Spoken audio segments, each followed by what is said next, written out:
एक दिन तथागत अपने शिष्यों को उपदेश दे रहे थे। तभी एक शिष्य उठकर बोला, भंते, क्या हर दुख का निवारण किया जा सकता है? बुद्ध बोले, यह सत्य है कि हर दुख का निवारण है।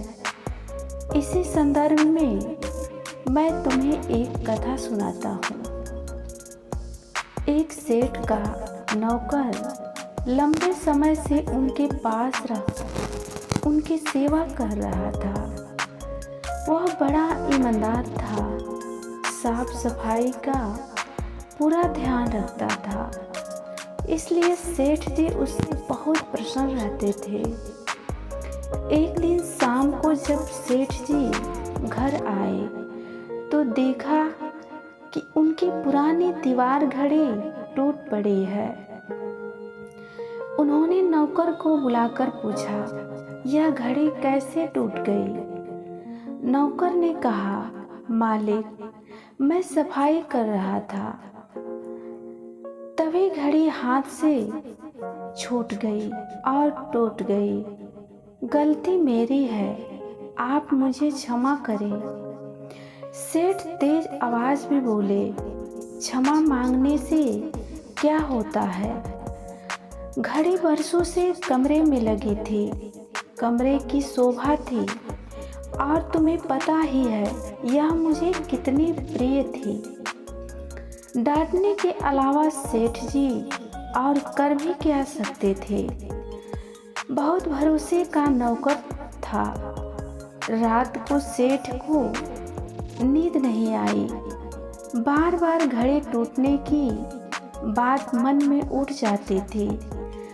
अचानक उनकी निगाह नौकर पर गई। वह खर्राटे ले रहा था।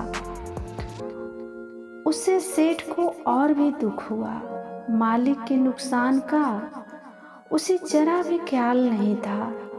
सेठ की आकुलता और नौकर की निराकुलता ने उनकी बेचैनी और बढ़ा दी थी। अगले दिन सेठ ने एक प्रयोग किया। नौकर ने दिन भर काम किया था। शाम को सेठ ने उसे बड़े प्यार से बुलाया और कहा, देखो, कल नुकसान हो गया, इससे मेरा मन खिन्न हो गया था। इसी से मैंने तुम्हें डांटा था, पर यह तो कल की बात थी। आज मेरा मन प्रसन्न है। तुम मेरे साथ इतने दिन से हो, इतना अच्छा काम करते हो। कल ही मेरे मन में आया था कि मुझे तुम्हारी सेवा के लिए कुछ इनाम देना चाहिए। सोचता हूँ कि क्यों न यह घड़ी ही तुम्हें दे दी जाए, पर क्या करें, वह तो तुम्हारे हाथ से टूट गई है। यदि नहीं टूटती तो आज तुम्हारी होती। यह कहकर सेठ तो उस रात बड़े आनंद से सोया, पर नौकर सारी रात करवटें बदलता रहा। बार बार उसके मन में एक ही बात आती रही कि अगर घड़ी नहीं टूटती तो वह मुझे मिल जाती। यह कहानी सुनकर आप सभी को समझ में आ गया होगा कि लोभ ही दुख का सबसे बड़ा कारण होता है।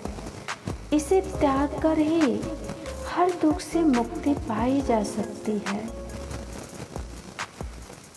ये कहानी आप सभी को कैसी लगी? अगर अच्छी लगी हो तो सब्सक्राइब कर लीजिएगा, ताकि आने वाली कहानी सबसे पहले आप सभी को मिले।